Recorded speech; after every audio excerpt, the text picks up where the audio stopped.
Good morning, members of the media. This morning, I've asked Minister Kim Wilson, our Minister of Health, to detail some of the many reforms we've passed to make voting safe, secure, and more accessible than it has ever been in Bermuda's history. Minister Wilson will go into the details, but I want to be clear that never before in Bermuda's history, under the PLP, OBA, or UBP governments, has voting been more accessible than it is today. We have more work to do when it comes to voting accessibility, but we must also balance accessibility with ensuring we are protecting the rights of Bermudians who live here to choose their own representatives. Your health and safety is our top priority, as is your economic and social well-being.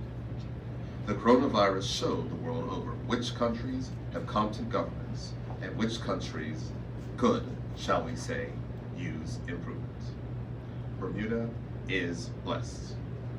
Under the leadership of this government, we united our country, we implemented the most aggressive test regime in the Americas, and we were able to care for our people who, through no fault of their own, lost jobs, lost income, and are struggling to provide for their families.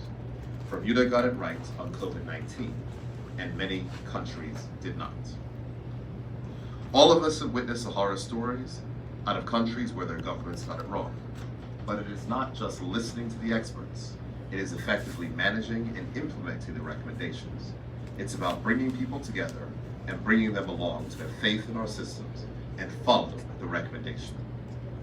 Leaderships matter, working together matters, and the capacity to provide steady, calm, and compassionate leadership in times of crisis matters.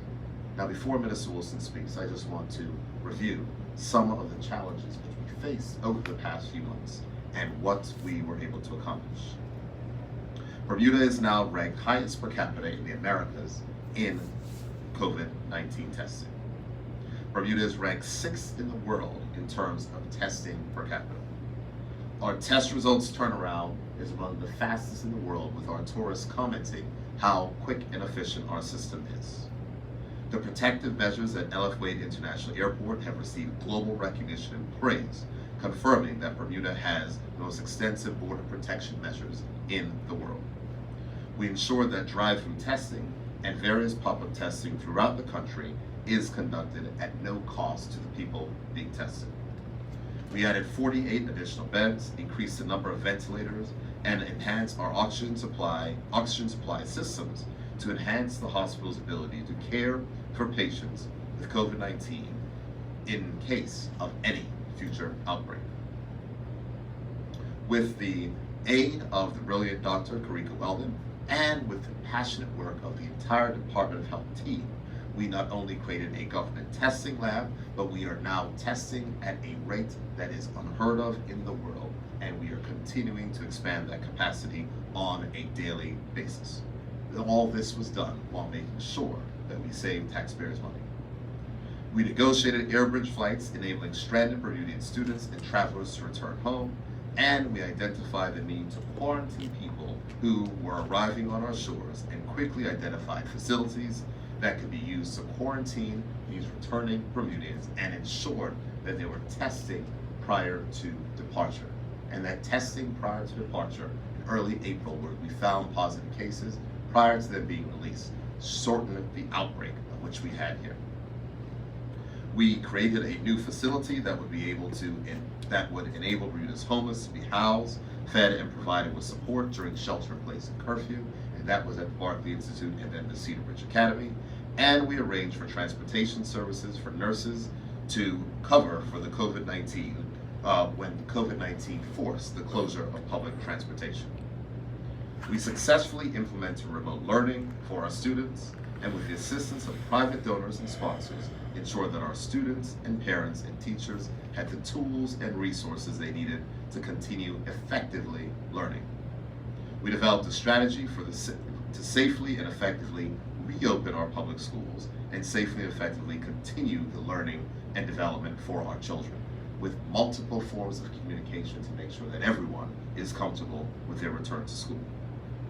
We were able to build from scratch the unemployment insurance program to create an economic safety net for people economically displaced from COVID-19. We gave our people an economic lifeline by also allowing them to access a portion of pension funds to supplement their income in the short term. And we offered extensive tax relief to businesses and launched a series of relief measures and support programs for small and medium-sized businesses through the Bermuda Economic Development Corporation, ensuring that we gave $12 million in support while engaging in extensive cost-saving measures within government, including ministers and MPs taking a pay cut. We successfully managed the phased reopening of government offices, as well as providing the leadership and guidance that enabled many of our businesses to reopen successfully. And we made sure that we conveyed information to the public during the pandemic across all media, creating a government WhatsApp service to enable direct contact to cell phone users and work to supplement the Tree Frog app. So we are clear. There are many who claim that any government could have done this and sought to downplay the magnitude of what has been overcome and the dangers of which we have faced. Yet, if we look at the record of our opponents, it is clear that when they face crisis, when they face adversity, almost every single time they got it wrong. There was no playbook for this pandemic, as the Minister of Health can attest to. There was no playbook for a testing strategy that is tops in the Americas and sixth in the world. There was no playbook for reopening our tourism industry. COVID-19 has demonstrated that leadership matters. And there is a clear contrast in leadership that is on the ballot on October 1st. The contrast in leadership is very clear. And when you've seen from the other side, when faced with challenges, is that they will get it wrong, and the Progressive Labor Party has gotten it right.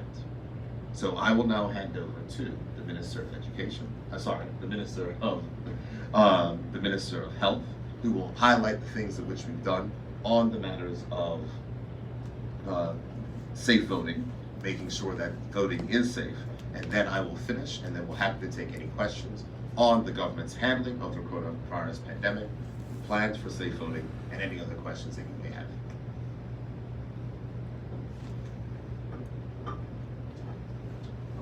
Thank you, Bruno. Good morning, everyone. There has been a lot of concern raised in the community concerning accessibility of voting, and I'm here today to speak about the measures that this government has taken to making sure that voting is safer and more accessible than ever before. As we committed to listening to the medical experts and protecting the health and safety of our community, so too are we committed to ensuring a safe, fair, and accessible elections for all. And to do this, we have made amendments to the Parliamentary Election Act, and I'd like to outline a few of those amendments. Changes to the advance poll to allow anyone with proof of travel to be able to vote. Previously, you had to attend the Parliamentary Registrar and register for the advance poll. Now, all you have to do is attend at your polling station with proof of travel. We extended the advance poll to allow seniors 65 and over, as well as our medically vulnerable voters, an entire week, ensuring that voters will have properly physical distancing during the voting process.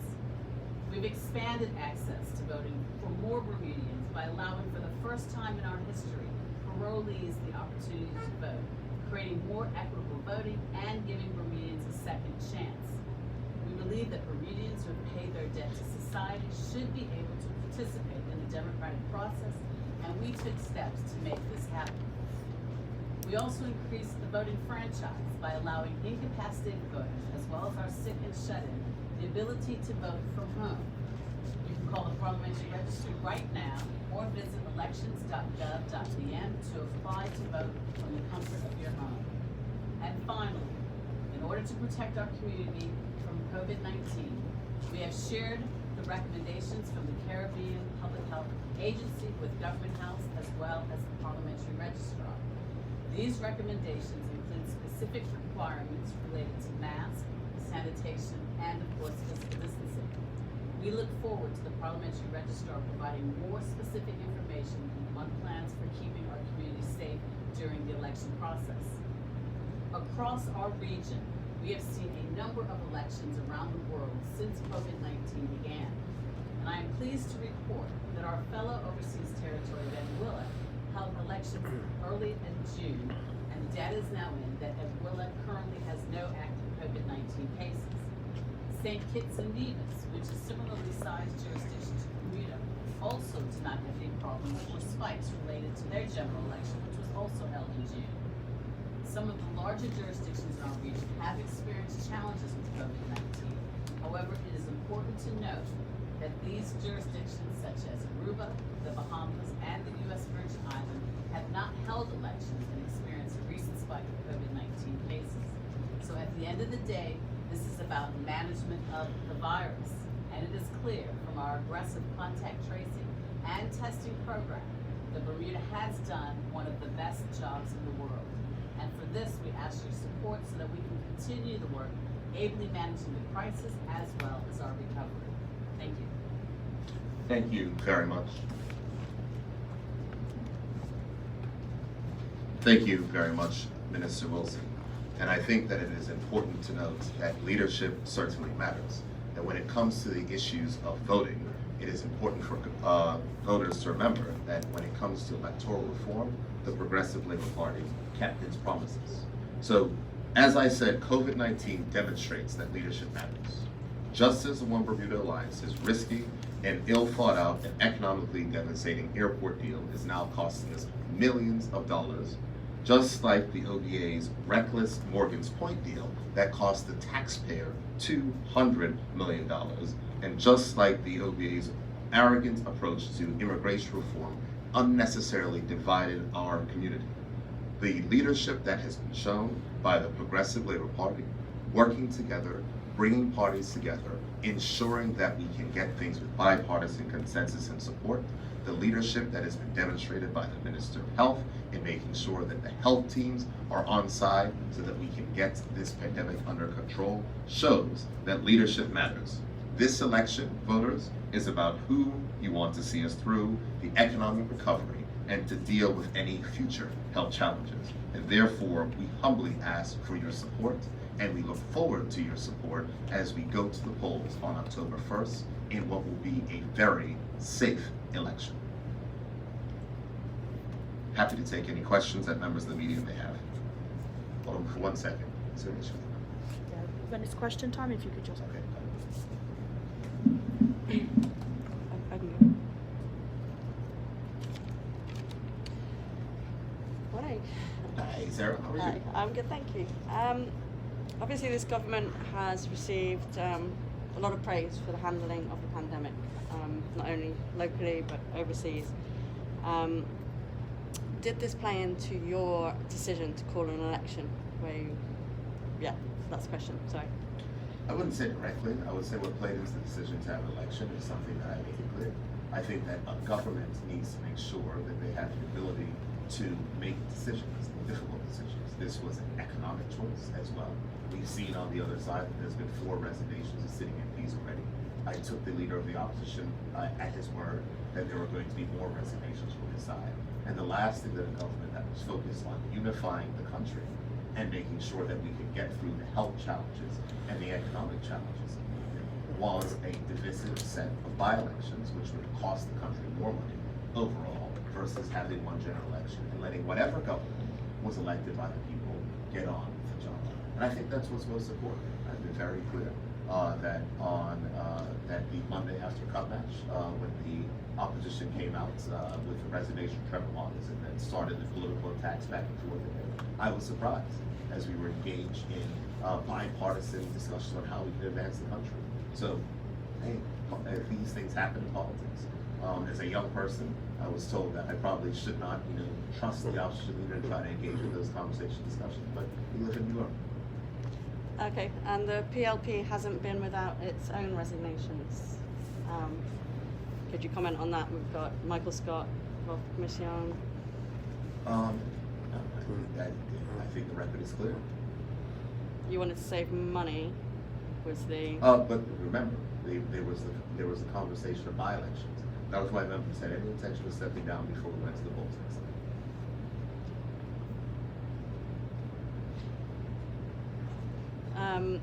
No votes for people in quarantine. Last time we spoke, you were hopeful that we might be able to find a way around that. Is that the end? There's definitely not going to be able to, people in quarantine are definitely not going to be able to vote, and there's no way around that. I'm not going to speak to that directly. The comments that I made at Wednesday's press conference, which remarkably and unsurprisingly, taken out of context by the leader of the opposition.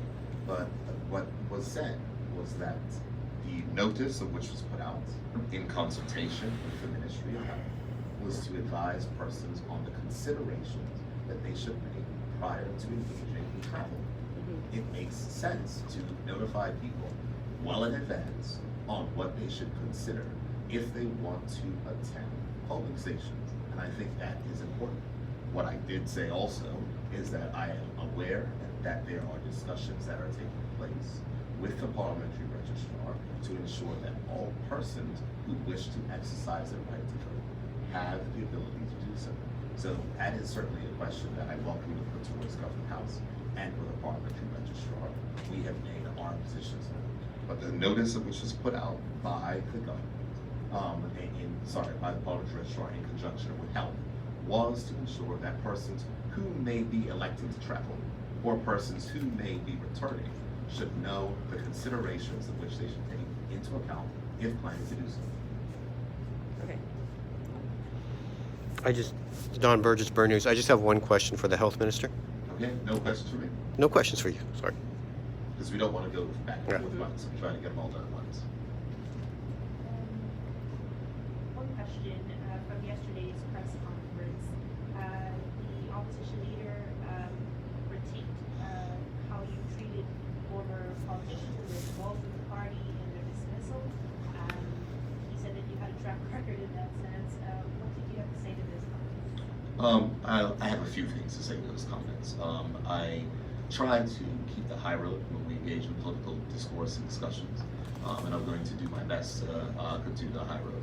I listened to the leader of the opposition the day before last make up a story about me here, saying that I was in a meeting with him and there was confidential information. I accused him of discussing confidential information. If you go back to the tape, I said no such thing.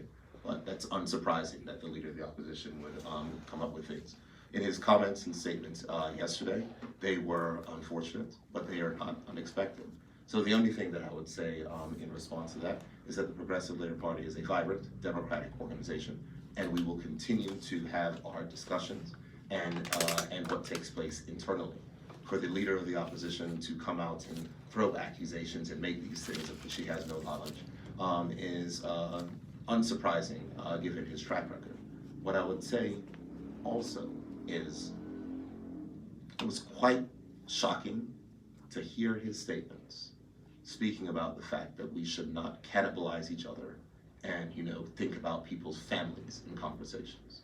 While at the same point in time, he remained completely silent when his deputy leader of the party and one of his candidates brought my mother's heritage into this conversation and questioned whether or not that was something that mean that I was less dedicated to the voters of this country. So it is unsurprising that the leader of the opposition will continue to make up things. This is someone who, of course, stepped down because he was caught lying to the public.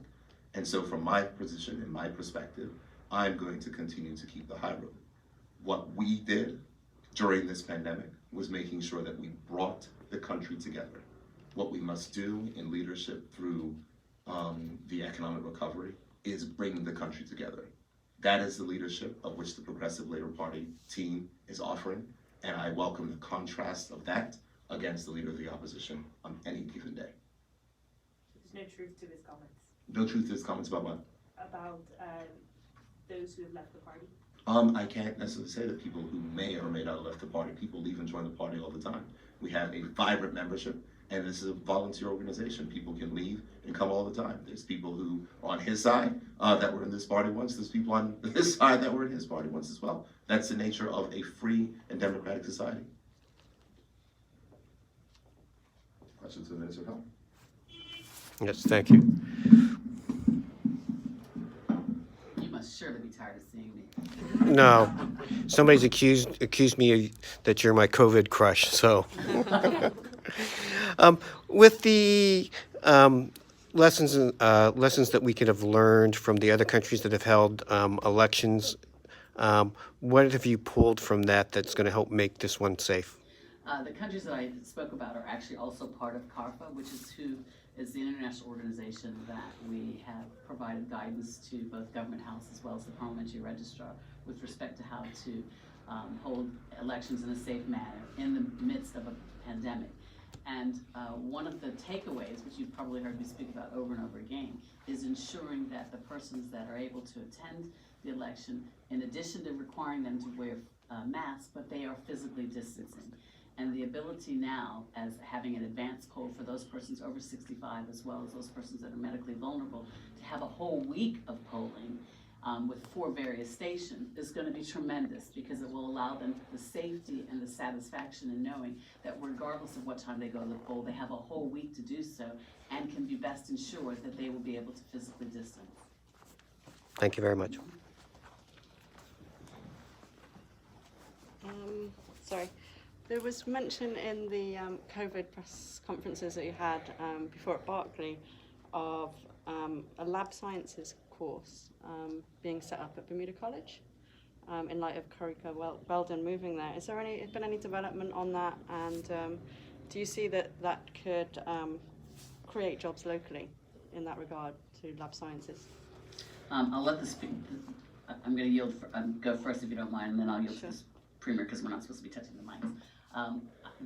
We have observed that throughout this pandemic, the necessity for having more medically trained persons, particularly those that work within the laboratory sciences, and the fact that we are engaged in discussions with Dr. Weldon for her to be able to provide that type of educational pursuit here in Bermuda locally is a tremendous advantage, because unfortunately COVID is not going away, and we are going to require the expertise of laboratory scientists. And if we're able to train laboratory scientists right here in Bermuda so they can help to go into the Army in our arsenal to continue the fight against COVID through their observations and their scientific measurements of the COVID virus, then that's a tremendous benefit. And so persons can take advantage of that particular academic pursuit here locally as opposed to having to fly overseas. So if that will also assist us in arming our arsenal and increasing the number of persons that we have to provide for the fight against COVID, particularly as it relates to laboratory science. And a lot of what you said, it relates specifically to COVID, but are there other areas outside COVID that this could be useful for Bermudians and Bermudians? Yes, absolutely. As you rightly said, there are laboratory science spans, Dr. Weldon would be obviously the best person to answer this, but it spans the whole gambit. It's not just for COVID, but there's other types of diagnosis that can be better performed and diagnosed, so to speak, through the art of laboratory science. So I think it's a tremendous opportunity for young Bermudians that have that interest and keen eye for that particular area, the ability that they can train right here locally. Yeah.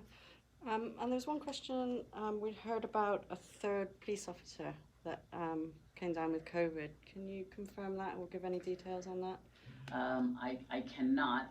As was reported yesterday, we did have 2 recent cases that were positive with respect to the results, but insofar as the particulars as to who, what, and how, I'm not in a position to reveal that information at this point.